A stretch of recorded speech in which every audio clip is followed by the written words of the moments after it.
Good evening, YouTube. Hello. This is day 10, still day 10, just. Yeah? It's 20 to 11. We've seen all our shows for the day, but this was show 3? 3. And this was one of Jane's choice, although she questioned marked it. It was a question mark. It was a question mark, but obviously then the way that we tend to work these things is that if Jane puts a question mark against something, then we have a discussion about whether we go and see it. Yeah. And I obviously thought enough about it to go and see it. It's called Invisible Mending. But interestingly, we were talking to someone before the show. Oh, do we have to say this? What? No, we don't say this. What? What? No, we're not going to say that. Okay. Yeah. No, we're not saying that. Right. Okay. This is Invisible Mending. We're not saying that. And it's Yoshika, Colwell and Second Body, and it's new writing and storytelling. It was Yoshi, I think she. Yeah, and she. Yoshi and Max. But it is actually her full name is Yoshika, yeah. As I have just said. Yeah. A show about love, grief and knitting from experimental music/theatre makers Yoshika Colwell and Max Barton. And it says in brackets of award-winning company Second Body. Original music, metaphysics and verbatim material collide in this irreverent homage. Oh, irreverent homage, that was interesting. To Yoshika's virtuosic. Really? Is that a word? Exactly, is that a word? Knitting grandmother Anne. Actually, I don't remember her having a name in the production. We didn't get a granny. No. She was. So that's nice actually to have the name Anne. Did she call her granny? Grandma. She just referred to as grandma. Well, I thought she called her granny as well. But yeah. So yes. Interestingly, it's slightly different on here actually. But is there anything? No. Nothing really with the original music and. Metaphysics and verbatim material combined to explore the power of the small acts of creativity, which I think sounds better than what was in there. Yeah. Because that sort of that's semantics really. Yeah. So this was at Summer Hall. We spent most of the day at Summer Hall actually. Right. So this was in the what did they call it? The demonstration room. Yeah, which was somewhere where we'd never been before. No. And it was an interesting. Again, the sort of almost amphitheatre, but it wasn't. It was big. It was bigger than the anatomy. The anatomy room, yeah. And because I knew it was music, and I could see all the kit set up, and I have taken a photo because I'll include that. And I was. It was a moment of horror. I thought, oh my God, the sound in here is going to be appalling. That was my first thought. I thought, oh no. Because it was all hard surfaces. No old wood, no soft furnishings of any description. It was. But can I just talk about the music first before we actually get on to actually. Of course you can.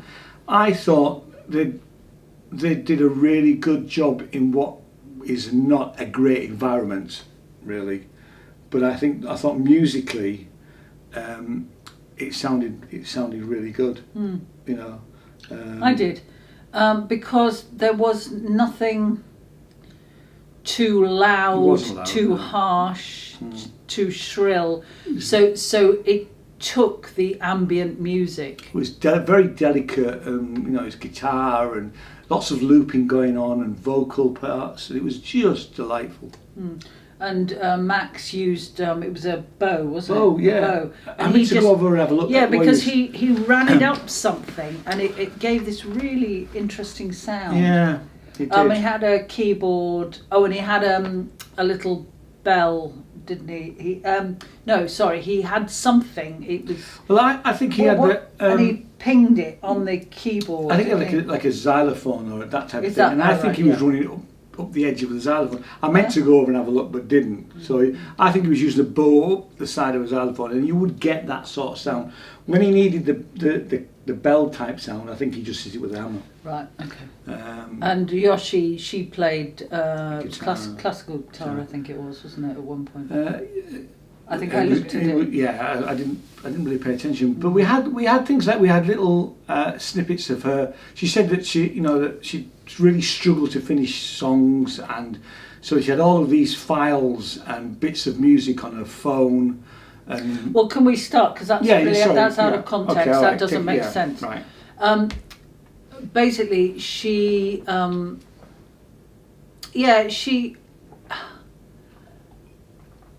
she was a hoarder of her past, and I felt a kindred spirit. But we're not talking about me. So she said, I mean, I was astonished. I'm sure she said she had 37,000 photographs on her phone. Yeah, something it was like a that. huge amount. Maybe Anyway, double that. It was 64,000. yeah. So it was massive amount. So of obviously her past, her family, she kept everything that she had, and she's a diary writer. But she started talking about her grandmother, who was a prolific knitter. And in fact, she produced a couple of jumpers that her grandmother had knitted, and then another piece, but we'll talk about that at the end. And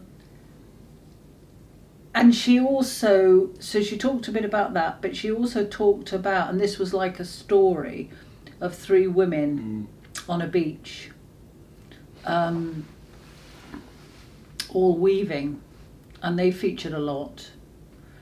And she also, sorry, I've lost my thread of thought. There. There was, I mean, it was interspersed with bits of music, which was absolutely delightful. That's right. I'll let you think about whether you. Yeah. Don't worry. So I mean, it was an hour and 10 minutes, and it was absolutely delightful. It was just, and we had, like I said, we had these little bits of things that Oh, you're right. You want to carry on? It was about that. There were several themes running through this piece.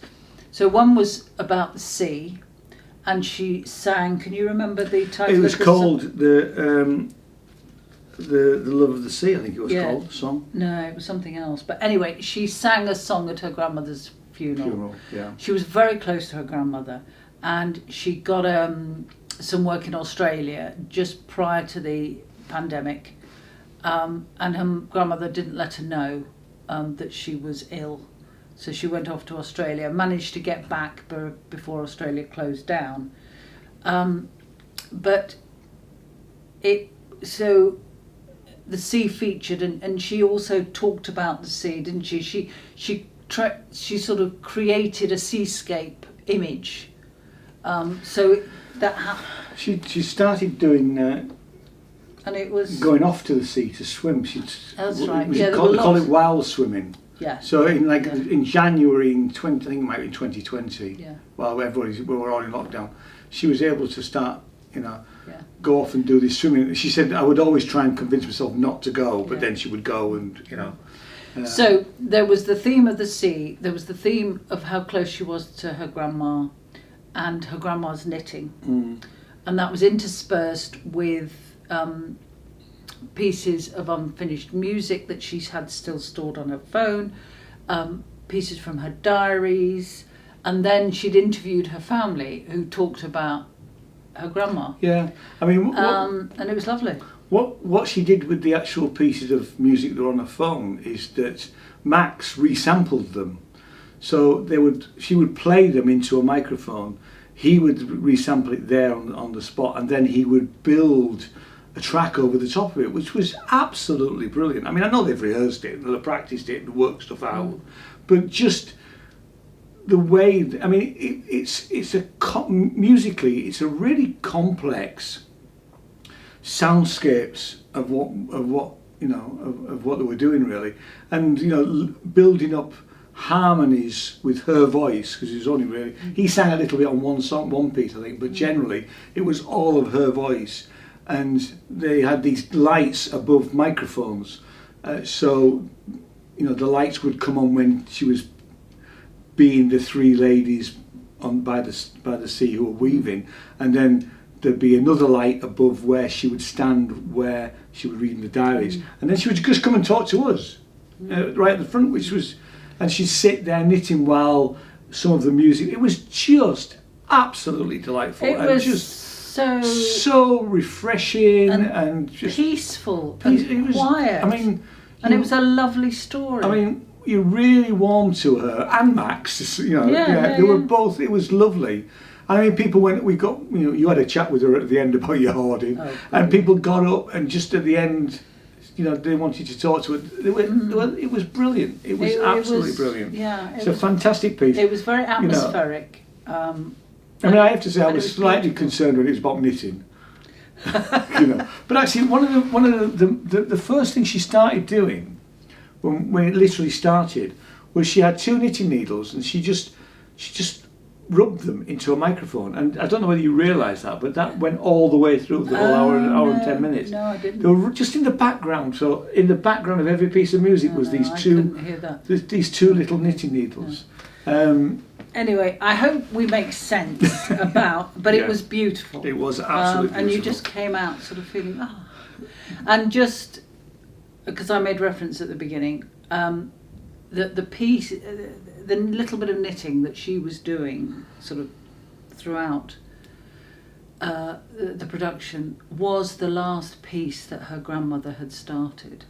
And I thought that was lovely. Yeah, and she said she didn't know quite what it was because it wasn't. They had too many stitches for a scarf, and it wasn't. They didn't have enough stitches for a jumper. And she says, I think she was just knitting, maybe using up the wool. Yeah. And she was sort of continuing it well. Yeah. But it was absolutely delightful and absolutely lovely. Yeah, and it was super to know that. Although we've got bad news. Yes. The bad news is that it finishes on the 14th. No, I think it's the 13th. 14th, I've got it here. Oh, I beg your pardon. Sorry. There were two more. 2 more days. So today's the 12th. So you're going to tweet about it. I'm going to tweet about it once we've done. Yeah, and if I can't get the review up, well, I won't get it up tonight, but I mean it'll be up tomorrow. Hopefully, if I can get, you know. But we will tweet about how brilliant this is, and hopefully she may tour it. There's always that opportunity, and we'll start following on social media. In order for Ian to get started on that, yes, it is at Summer Hall, as we mentioned. So 2 more days, and it is 4:45. Yeah, demonstration room.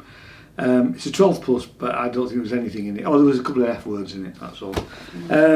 Absolutely delightful. How many stars? 4. I think it's a 5. You see. I really do think it's a bit special. I'm not going to persuade you. I'm going to go for a 5. Okay, all right. And we always defer to the highest stars. I was thinking about that, and I think about all the other stuff that we've seen today, and I think it's the best thing we've seen all day. Okay. So I think it's a 5. Okay. 4 from Jane, 5 for me. Absolutely brilliant. Get to see it if you can, and follow them. The company's called Second Body, and obviously she's Yoshika Colwell. Yeah. Okay. Okay. So thanks so much for watching. Cheers. Bye. See you next time. Bye.